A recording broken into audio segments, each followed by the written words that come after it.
En 1868, Elena Blavatsky entra dans une grotte au Tibet. Ce qu'elle vit à l'intérieur changea sa vie pour toujours. Et ce qu'elle ramena de cette grotte changea le monde. Un manuscrit. Pas n'importe quel manuscrit. Un document vieux de 18 millions d'années, écrit dans une langue que personne sur Terre ne connaît. Une langue que les linguistes n'ont jamais identifiée. Une langue qui n'existe dans aucun dictionnaire, aucune université, aucun musée. Cette langue s'appelle le Senzar, et le manuscrit s'appelle le livre de Dhyan. Ce que je vais te révéler dans cette vidéo n'est pas une légende, ce n'est pas une théorie. C'est ce que Elena Blavatsky a écrit elle-même dans ses journaux intimes. Des documents que très peu de personnes ont eu le droit de lire. Des documents qui contiennent des informations si explosives que certaines pages ont été détruites après sa mort. Mais quelques copies ont survécu. Et ce qu'elle révèle va te faire questionner tout ce que tu crois savoir sur l'histoire de l'humanité. Pour comprendre ce qui se passe dans cette grotte, tu dois d'abord comprendre comment Elena Blavatsky est arrivée au Tibet. 1851, Londres. Elena Blavatsky avait 20 ans. Elle marchait dans Hyde Park lorsqu'elle vit un homme. Grand, peau sombre, turban blanc. Un homme qu'elle avait déjà vu. Pas dans cette vie, dans ses visions. Depuis son enfance, Elena voyait cet homme dans ses rêves. Il lui parlait. Il lui enseignait des choses qu'elle ne comprenait pas encore. Et ce jour-là, dans Hyde Park, il était là, en chair et en os. Il s'appelait Morya. Il était un maître. Un de ces êtres que les Tibétains appellent les Mahatmas. Des âmes si anciennes, si évoluées, qu'elles ont transcendent les limites de la conscience humaine ordinaire. Morya lui dit 3 phrases ce jour-là. 3 phrases qui allaient déterminer le reste de sa vie. Il dit « Tu as une mission ». Il dit « Cette mission commencera au Tibet ». Il dit « Je serai ton guide ». Et puis il disparut dans la foule. Elena passa les 17 années suivantes à voyager à travers le monde. Égypte, Inde, Amérique, Russie, Grèce. Elle cherchait des réponses. Elle cherchait la porte qui mènerait au Tibet. Car à cette époque, le Tibet était ferme aux étrangers. Aucun Européen ne pouvait y entrer. Les frontières étaient gardées. Les montagnes étaient infranchissables. Mais Elena savait qu'elle devait y aller. Morya le lui avait dit. Et les maîtres ne mentent jamais. 1868. Constantinople. Elena reçut un message. Pas une lettre ordinaire. Un message qui apparut directement dans sa chambre, sur sa table de nuit, alors que la porte était fermée à clé. Le message disait simplement « Le moment est venu ». Il était signe de la lettre « Monsieur Morya ». 3 jours plus tard, Elena quitta Constantinople. Elle traversa la Turquie, la Perse, l'Afghanistan. Elle entra en Inde par le Cachemire, et de là, elle franchit la frontière tibétaine. Comment une femme européenne a-t-elle pu entrer dans un pays ferme aux étrangers? Elena avait un avantage, son visage. Elle écrivit plus tard que son visage mongolien et sa peau olive jaune lui permettaient de passer pour une locale. Mais la vérité était plus simple. Les maîtres l'avaient protégée. Ils avaient ouvert les portes. Ils l'avaient guidée à travers chaque checkpoint, chaque danger, chaque obstacle. Lorsque Elena arriva au Tibet, elle fut conduite dans une maison près du monastère de Tashilhunpo, à Shigatse. Cette maison appartenait à un autre maître, Kut Humi, un homme de descendance cachemérien comme Morya. Un homme dont les yeux disaient Elena semblait contenir des millénaires de sagesse. Kut Humi l'accueillit comme une vieille amie, car ils s'étaient déjà rencontrés. Pas dans cette vie, dans des vies antérieures. Elena avait été son élève il y a 3000 ans en Égypte. Elle avait été sa disciple il y a 2000 ans en Grèce. Et maintenant, elle revenait pour compléter ce qu'elle avait commencé. Pendant 2 ans, Elena vécut au Tibet. De la fin de 1868 à la fin de 1870. 2 années de formation intensive. 2 années où elle apprit des choses que les universités occidentales n'enseigneront jamais. Moria et Kuthumi lui enseignèrent à contrôler ses pouvoirs psychiques, la clairvoyance, la télépathie, la capacité de projeter son corps astral, la capacité de voir les événements passés et futurs. Mais surtout, ils lui enseignèrent une langue ancienne, une langue sacrée, le Senzar. Le Senzar n'est pas une langue comme les autres. Ce n'est pas une langue faite de sons et de mots. C'est une langue de symboles. Chaque symbole contient non pas une signification, mais une expérience. Quand tu lis un mot en Senzar, tu ne comprends pas une idée. Tu vis une réalité. Le symbole s'active dans ton esprit. Et soudain, tu sais des choses que tu n'as jamais apprises. Tu vois des images que tu n'as jamais vues. Tu ressens des émotions que tu n'as jamais ressenties. C'est comme si le symbole ouvrait une porte dans ta conscience. Une porte vers une bibliothèque infinie de connaissances. Les maîtres appelaient cette bibliothèque les archives akashiques. Et le Senzar était la clé pour y accéder. Après plusieurs mois d'apprentissage, Moria dit à Helena qu'elle était prête. « Prête pourquoi ?» demanda-t-elle. « Prête pour voir le manuscrit », répondit-il. Ce soir-là, ils partirent dans la nuit. Moria, Kuthumi et Helena. Ils marchèrent pendant des heures dans les montagnes.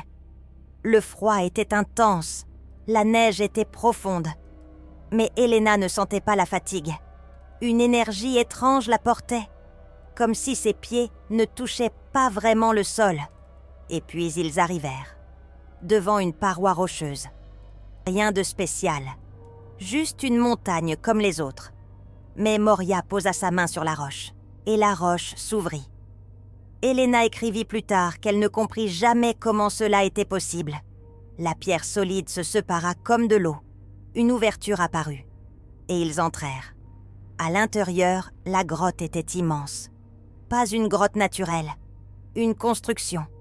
Des murs lisses, des colonnes sculptées, des symboles graves partout, et au centre une lumière. Pas une torche, pas une bougie. Une lumière qui semblait venir de nulle part et de partout haut la fois. Helena demanda « Qu'est-ce que cet endroit ?» Kuthumi répondit « C'est l'une des bibliothèques cachées. Il y en a 7 sur Terre. Celle-ci est la plus ancienne. » Ils marchèrent à travers des couloirs interminables, des étagères remplies de manuscrits, des rouleaux des tablettes des livres faits de matériaux qu'Helena ne reconnaissait pas. Certains semblaient faits de métal, d'autres de cristal, d'autres de quelque chose qui ressemblait à de la peau, mais qui n'était clairement pas de la peau animale. Et puis ils arrivèrent devant une pièce spéciale, une pièce gardée par 2 statues, des lions-ailes. Moria dit « À Helena c'est ici », et ils entrèrent. Au centre de la pièce, sur un piédestal, il y avait un livre. Pas un livre ordinaire. Les pages semblaient faites de feuilles d'or extrêmement fines, et les symboles sur ces pages brillaient d'une lumière propre. Kuthumi dit « Ceci est le livre de Diane. Il a été écrit il y a 18 millions d'années par les seigneurs de la flamme, les êtres qui ont créé l'humanité. » Helena s'approcha du livre. Elle sentit une chaleur émaner des pages. Une chaleur qui n'était pas physique. Une chaleur qui pénétrait directement dans son âme. Et quand elle regarda les symboles, quelque chose se passa. Elle les comprit. Helena écrivit que ce moment fut le plus étrange de sa vie. Elle n'avait jamais vu ces symboles avant. Elle ne les avait jamais étudiés. Et pourtant, elle savait ce qu'ils signifiaient. Comme si quelque part au fond de sa mémoire, elle les avait toujours connus. Le Senzar n'était pas une langue qu'elle avait apprise. C'était une langue qu'elle avait toujours su. Une langue inscrite dans son ADN. Une langue que son âme connaissait depuis le début. Et le livre de Diane lui parlait directement. Ce que contenait ce livre était extraordinaire. L'histoire complète de l'univers, depuis le tout premier moment où quelque chose est apparu du néant, jusqu'à la fin des temps. Tout était là, la création des premières étoiles, l'apparition de la conscience, la naissance des premiers êtres, les civilisations qui ont existé avant l'humanite, les races qui ont peuplé la Terre avant nous, Lemuria, Atlantide, les guerres cosmiques, les chutes, les renaissances, et aussi le futur. Ce qui va arriver à l'humanite, les épreuves qui viennent, les transformations qui approchent. Tout était écrit. Moria dit à Helena, tu ne peux pas emporter ce livre, mais tu peux en mémoriser certaines parties, celles qui sont destinées à être révélées au monde. Pendant plusieurs semaines, Helena revint dans cette grotte. Chaque nuit, elle lisait, elle mémorisait, elle absorbait, et les maîtres lui expliquaient ce qu'elle ne comprenait pas. Ils lui montraient comment les symboles se connectaient entre eux, comment chaque page était liée à toutes les autres, comment le livre de Diane était en réalité un être vivant, un être de connaissance pure, un être qui choisissait à qui il se révélait. Quand Helena quitta le Tibet en 1870, elle emportait quelque chose d'invisible, une connaissance gravée dans sa mémoire, une mission gravée dans son âme. Les maîtres lui dirent « Va en Occident, révèle ce que tu as vu, pas tout. L'humanité n'est pas prête pour tout, mais suffisamment pour éveiller les âmes qui dorment, suffisamment pour préparer le chemin, suffisamment pour planter les graines du grand réveil. » En 1875, Helena fonda la Société théosophique à New York. En 1888, elle publia « La doctrine secrète ». Ce livre de plus de 1000 pages contenait les stances de Diane, des fragments du manuscrit qu'elle avait vu dans la grotte, traduits du Senzar en anglais. Et quand les gens lurent dans ces pages, quelque chose se passa. Certains ne comprirent rien. Ils virent des mots étranges, des concepts incompréhensibles, des idées qui semblaient folles. Mais d'autres comprirent immédiatement. Ils lurent les stances et sentirent quelque chose s'éveiller en eux, une mémoire ancienne, une reconnaissance. Comme s'ils avaient déjà lu ces mots, comme s'ils avaient déjà été initiés à cette connaissance. Dans une autre vie, dans un autre temps.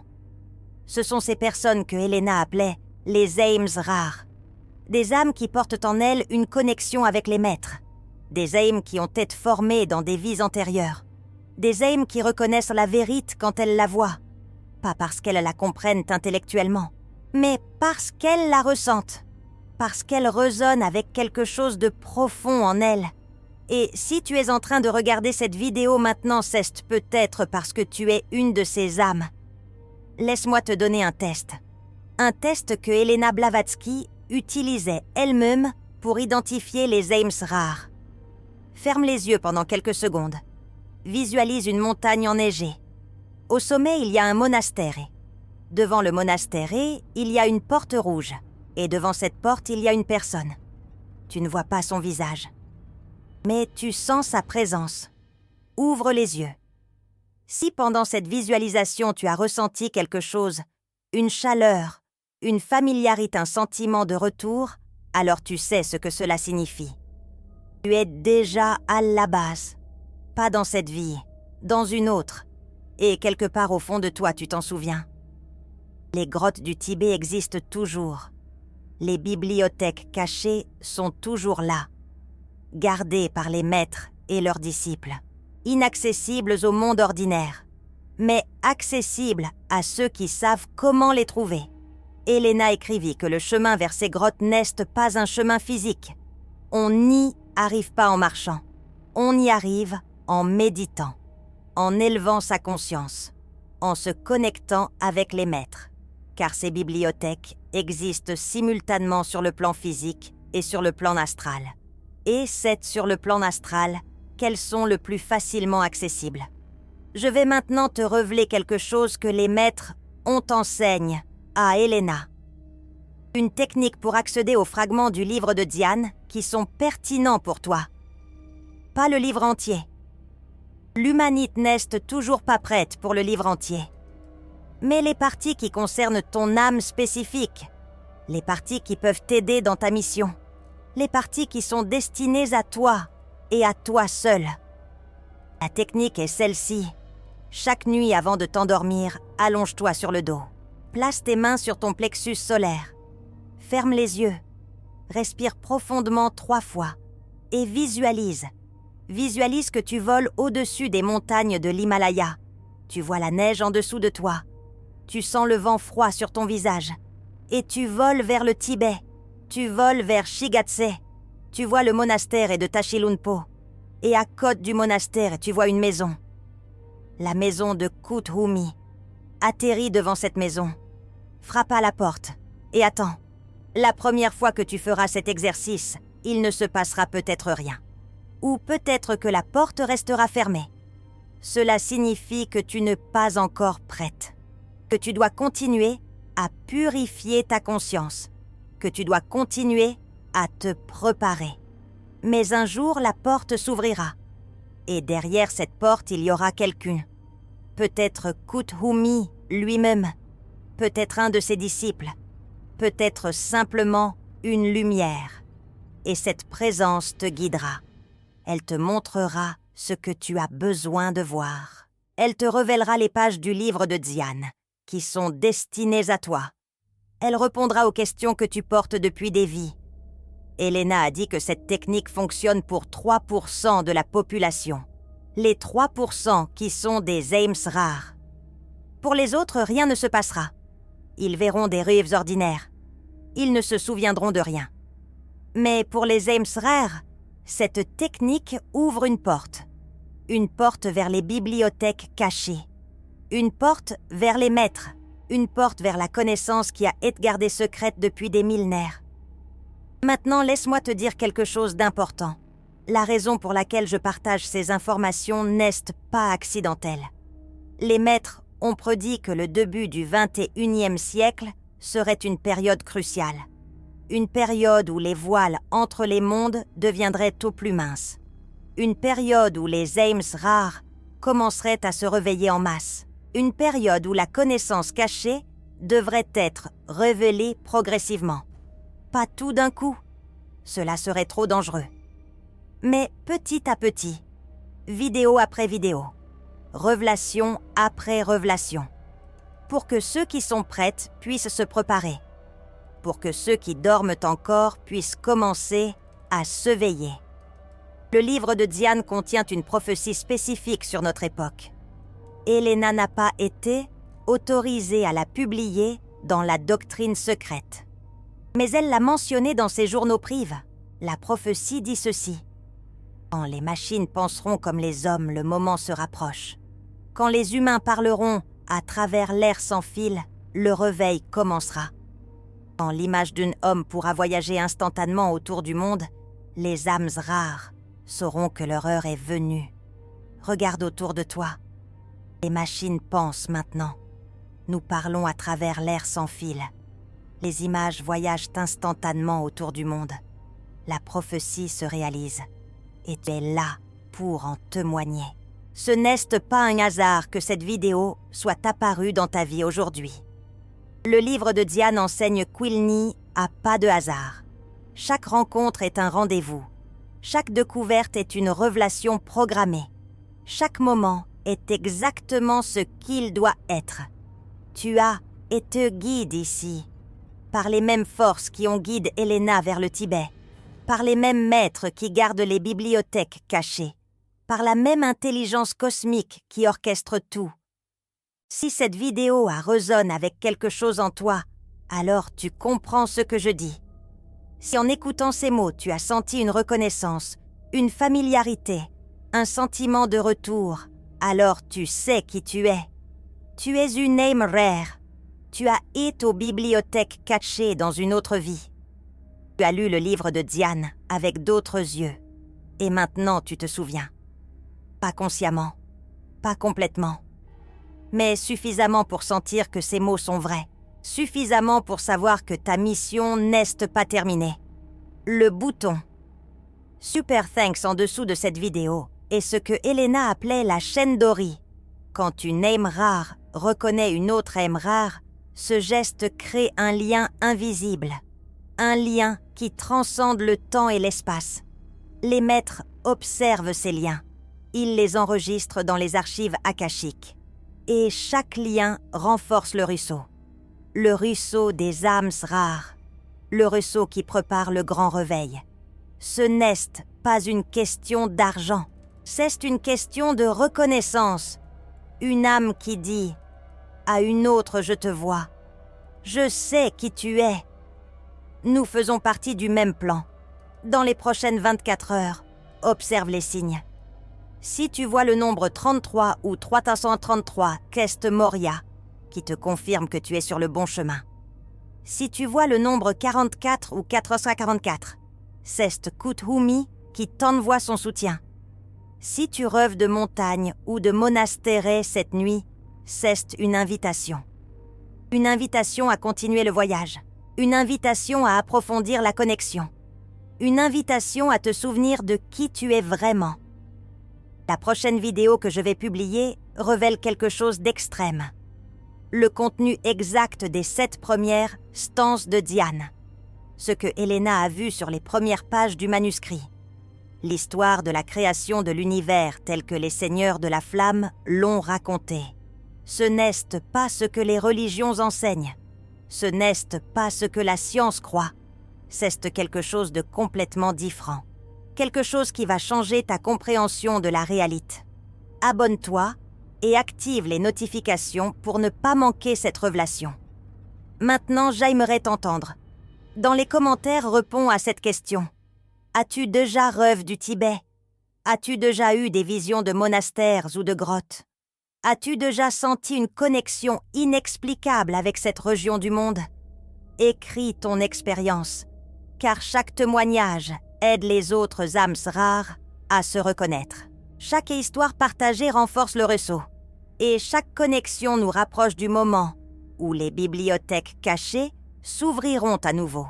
Les maîtres attendent. Le livre de Diane attend. Et toi, tu te souviens? Paix. Et à la prochaine vidéo.